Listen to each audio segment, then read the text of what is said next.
So, nandyan si Shakespeare's.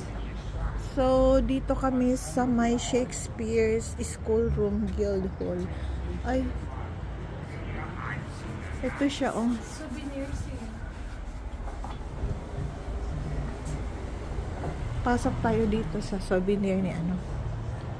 Hi! So, yan. Ito yung mga sinulat ng ano ni Shakespeare. Mayroon silang mga maliliit na mga aklat dyan. Ayan.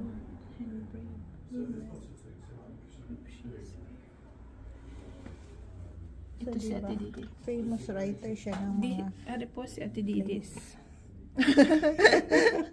Siya yung Bold and brave. Ayan. Ayan si Ace. Ayan. Bilhin mo na yan, Ace. Bibili ko nga. Bold and brave woman.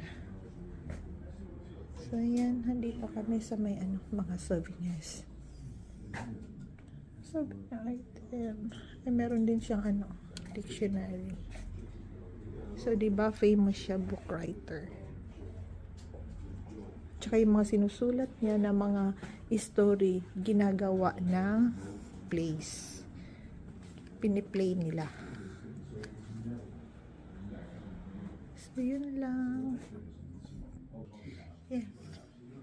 May nakita na naman si Ace na ano, na souvenir.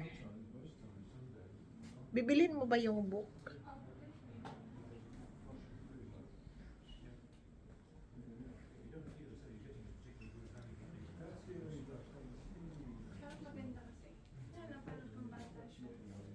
Hindi siya pang bata.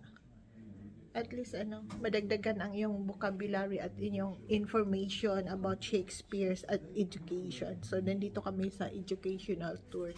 So, about the plays, about kay Shakespeare, and about the books na ano, sinusulat niya.